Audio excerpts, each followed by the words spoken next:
बच्चों, आप सभी का स्वागत है आपके अपने YouTube चैनल तौफीक सरफरी एजुकेशन में। आज का हमारा कॉन्सेप्ट क्या है, नज़र डालिए।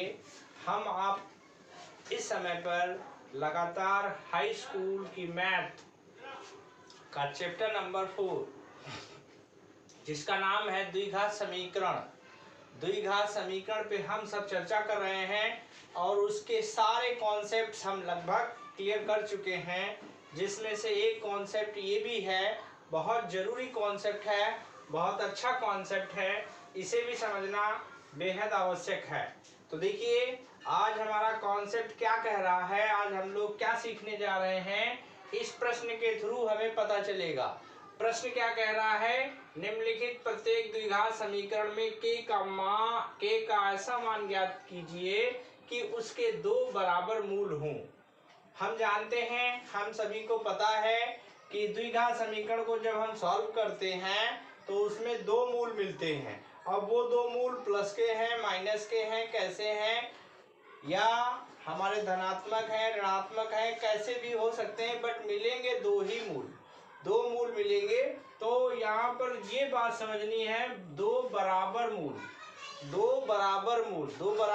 कब मिलते हैं प्यारे बच्चों? दो बराबर मूल तभी मिलेंगे जब विविक्तिकर का प्रयोग हम करेंगे, b² माइनस 4ac का मान 0 आ जाता है। जब ऐसी कंडीशन होती है विविक्तिकर में, तब दो बराबर मूल ज्ञात प्राप्त होते हैं। 0 का मान आए, विविक्तिकर का मान जब 0 आ जाए तो हमको दो बराबर मूल मिल जाएंगे। तो हमें करना क्या है, ये हमारा पहला सवाल है और इसमें k का मान निकालना है।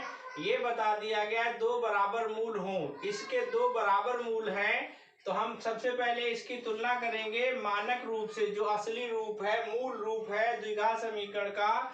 तो पहले वाले सवाल का हम तुलना करेंगे किससे, देखिए 2x² प्लस kx प्लस 3 बराबर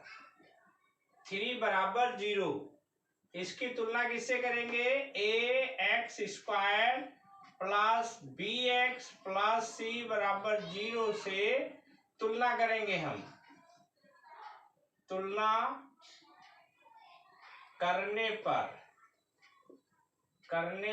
तुलना करेंगे हम लोग तो हमें मिल जाएगा a बराबर 2 और b बराबर k और c बराबर 3।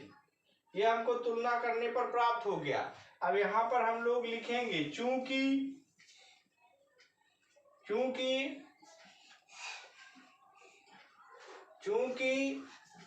दो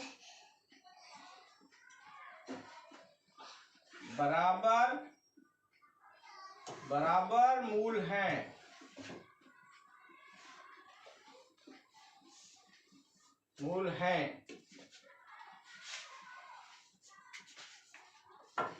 यहाँ बैठ जाओ, यहाँ पे बैठ जाओ, वो कैमरा हिल रहा, यहाँ चुपचाप बैठो, इस कुर्सी पे बैठ जाओ, यहाँ पे यहीं बैठ जाओ, हिलाना नहीं, ठीक है, यहीं चुपचाप बैठना, ठीक। तो भैया दो बराबर मूल जब दो बराबर मूल होते हैं तो क्या होता है, ये देखिए ये लिखा हुआ है b² माइनस 4ac। तो b² माइनस 4ac में हम वैल्यू पुटअप करेंगे। चूंकि दो बराबर मूल हैं तो इसमें हम ये वाली वैल्यूज पुटअप करेंगे। वैल्यू क्या है, b बराबर आ गया है k, तो k का स्क्वायर हो जाएगा।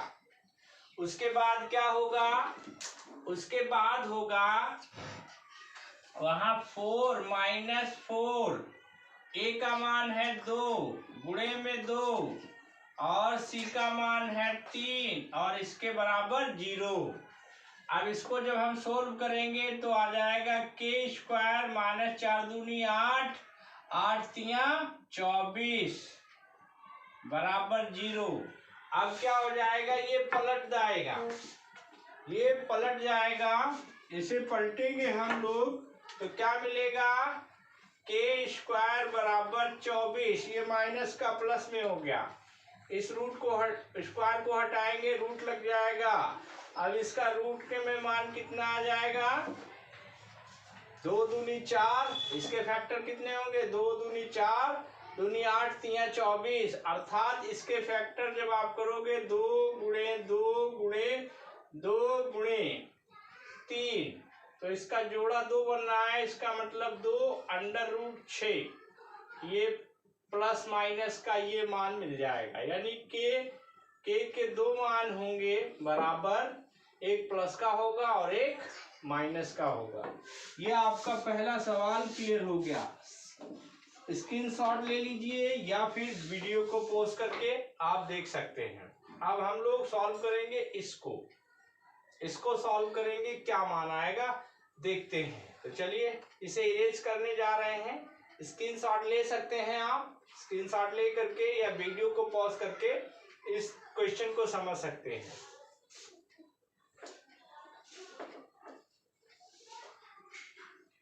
अब इसमें क्या करेंगे, दूसरे वाले सवाल में क्या करेंगे भाई?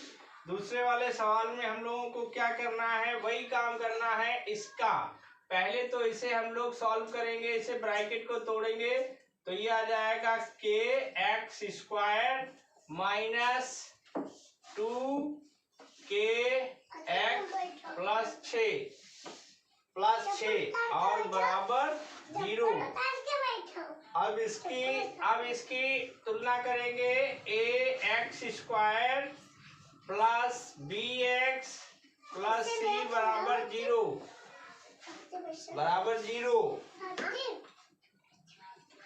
अब इसमें ए बराबर कितना हो जाएगा? के हो जाएगा, के।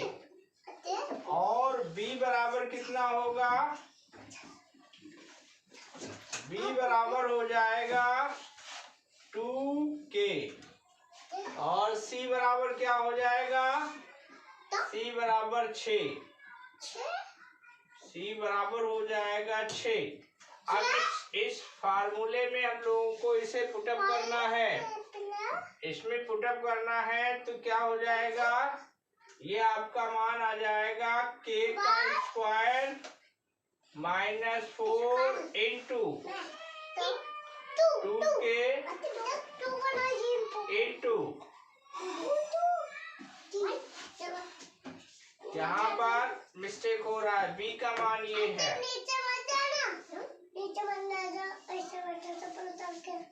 2 का स्क्वायर हो जाएगा माइनस 4 इंटू के इंटू 6 बराबर 0। सॉल्व करिए, 2 दूनी 4 के स्क्वायर माइनस 4 छंग 24 के बराबर 0। यहाँ पर कॉमन निकालने की बात है, कॉमन निकालते हैं। कॉमन निकालेंगे तो कितना निकलेगा? 4k कॉमन निकल गया, बचा कितना? के माइनस 6 बराबर 0। तो अब इसको इसके नीचे भेज देंगे, के माइनस 6 बराबर 0 अपान 4k। तो ये 4k से जब हम इसको करेंगे, 4k से डिवाइड करेंगे तो हमें 0 ही मिलेगा। इधर पलट देंगे तो बराबर 6 आ जाएगा। ये लीजिए, आपका आंसर आ चुका है। तो ऐसे सवाल अक्सर आपको पूछे जाते हैं और ये कॉन्सेप्ट भी बहुत ज़रूरी है, आपको पता होना चाहिए कि इस तरह के सवाल कैसे लगाए जाते हैं। अगर आप इस कॉन्सेप्ट को समझ लेते हैं तो मेरा मानना है कि हाई स्कूल के द्विघात समीकरण में आपको बड़ी मदद मिलेगी। मिलते हैं अगले वीडियो में, तब तक के लिए गुड बाय।